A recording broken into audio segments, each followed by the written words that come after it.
The effects of ASEAN integration in the Philippines. It is a regional intergovernmental organization comprising 10 countries in Southeast Asia, which promotes intergovernmental cooperation and facilitates economic, political, security, military, educational, and sociocultural integration among its members and other countries in Asia. Who are the member countries of ASEAN? Brunei Darussalam, Cambodia, Indonesia, Laos, Malaysia, Myanmar, Philippines, Singapore, Thailand, and Vietnam. To give you a brief history on the ASEAN was founded on August 8, 1967 in Bangkok with the signing of ASEAN Declaration by Indonesia, Malaysia, Philippines, Singapore, and Thailand. The ASEAN committed the signatory states to cooperate for the purpose of economic growth, social progress, cultural development, and regional peace and stability. Brunei Darussalam joined ASEAN on January 7, 1984, Vietnam on July 28, 1995, Laos and Myanmar on July 23, 1997, and Cambodia on April 13, 1999. Currently, ASEAN has 10 member states. What's the objective of ASEAN integration? Single market and production base with the free movement of goods, services, investment, skilled labor, and a free flow of capital. What's the advantages of ASEAN integration in the Philippines? First, easier and cheaper travel option for ASEAN. Of course, it only makes sense that ASEAN wants to provide easier travel services for the service providers. However, even citizens can enjoy the benefits of improved air, sea, or land travel. Thanks to ASEAN, there are now visa-free entries countries like Cambodia, Indonesia, and Malaysia.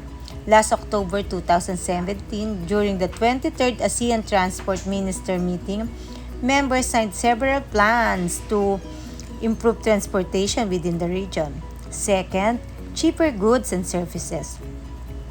Other than better travel option, ASEAN also gives nations within the region to do trade for goods and services. Tax on imported goods is lowered or even eliminated. Navotas Mayor John Ray Tiangco and said it's best during the 50th ASEAN anniversary.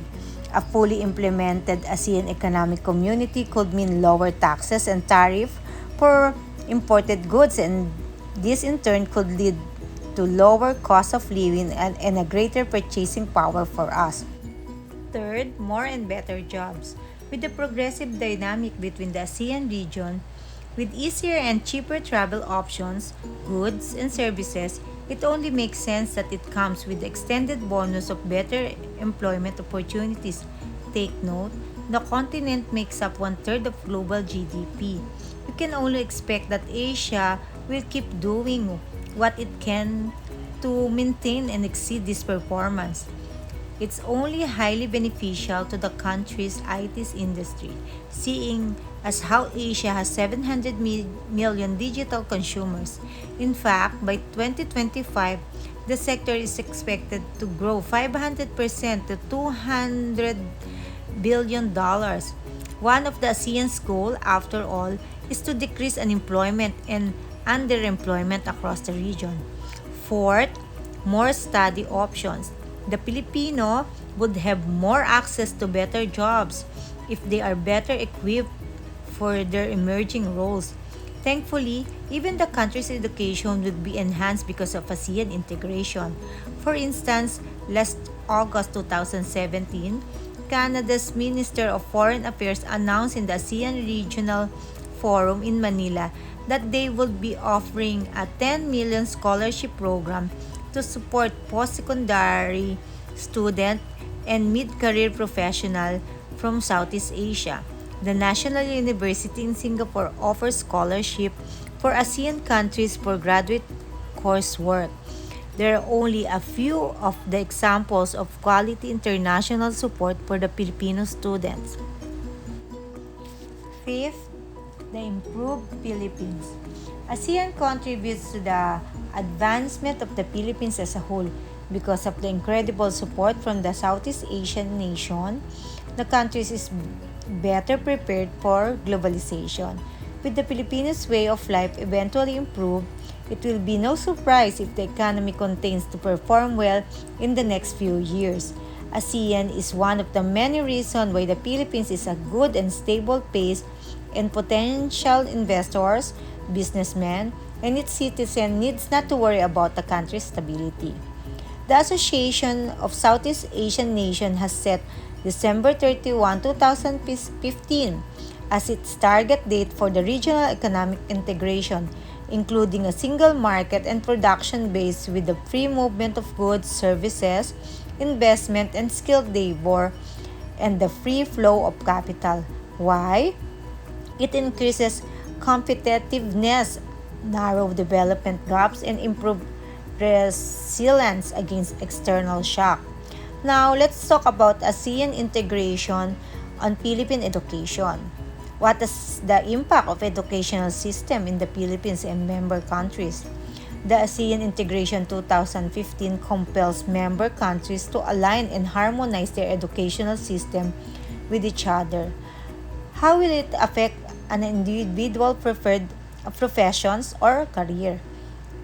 How much will be the financial burden of a country in relation to its capacity to pay? Example, cost of schooling per capita.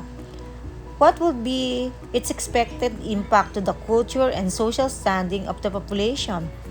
Is what way will an educational system integration empower the people to make them active participants of political processes and governance? Did you know that the Philippines is the last country in the Asia and one of only 3 countries worldwide with a 10-year pre-university cycle? So, bida tayo. Tayo ang last na magkakaroon ng senior high school sa Southeast Asian region. In short, pagdating sa compliance in education, tayo ang kulelat. Kaya no wonder when Filipino professionals are applying in other countries, we are not accepted as professionals kasi nga we are substandard. It's hard to accept, but it is the reality. What are the problems and issues on ASEAN integration in relation to education? We don't have choice but to implement the K-12 on additional 2 years or what we call senior high school. How does the ASEAN interaction affects our professionals? So, those are some of the problems that we could encounter upon the implementation of the ASEAN integration. They believe that this will be the solution to the fast-growing population, a new trends or approach from the government, private sectors, universities and colleges, and the civil society. Let's talk how the government prepared the country and citizens to the big changes in the system of education. At the start, it is very hard for the Filipino family to accept the changes. So, we have several problems and issues that the government needs to address. In every changes, there is a reaction with the civil society, in the students, parents, teachers, and most especially our government. Are they ready? Are we ready? That is a big question mark before this has started. In August 2016, 1.5 million Filipino children attended 11th grade with the senior high school students choosing between 4 tracks through the system: academic, technical, vocational, sports, or arts. The issue here is the number of students enrolled in senior high school. So what comes next? What will be our next problem considering the volume of students?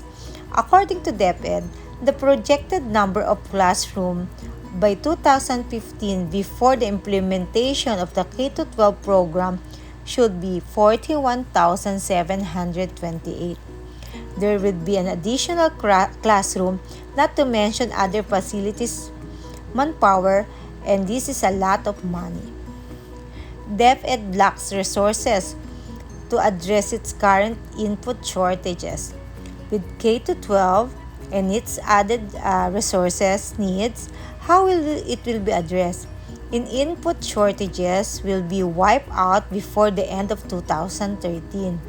A 1:1 ratio for student to textbook and student to seat will be achieved within 2012 to 2013. Shortages in classroom, teachers, and toilets will be fully addressed next year. The DepEd budget received 23% increase in 2013 and budgetary requirements for K-12 will be included in succeeding appropriation for full implementations. We also have the support of local government units and private partners to build the needed infrastructure. The facilities of the senior high school is different from the junior high school. Senior high school is preparing the student to work, so the equipment facilities should be aligned with the recent technology that is being utilized in the company, like the computers and other laboratory set up to simulate the working environment if they want to work after senior high school or continue with their education into universities and colleges anywhere in the world. This is a great task for the government and the private school sector to meet the standards of the emerging industrialization and continuing education. Other problem would be the manpower. The DepEd needs to employ more teachers, but not an ordinary teacher. They should meet the standards of the senior high school based on the international standards. How will DepEd recruit enough teachers for 2016 to 2017 onwards? With the continuous increase of DepEd budget, more teachers are being hired to fill all necessary gaps in school. To a transition hiring of graduates of science, mathematics, statistics, engineering, and other specialists in subjects with a shortage of qualified licensure examination for teachers applicants. Second, graduates of technical vocational courses. Third, higher educational institution faculty. And fourth, practitioners will be allowed. Will teachers be burdened by additional teaching load due to K-12 program? There will be no additional workload due to K-12 program. The Magna Carta for public school teachers provide that teachers should only teach up to 6 hours a day. The decongested K-12 curriculum will allow teachers to master the context and competencies that they will develop among the students and will enable them to focus on their areas of expertise. Will teachers' salary increases as a result of the K-12 program? The K-12 program will not result in a teacher's salary increase because there will be no additional teaching load or additional teaching hours. Salary increases for other reasons such as salary standardization law, inflation, promotion, and performance-based bonuses may apply. In the public school ready as well as private school, the government needs a lot of money to implement the K-12 program.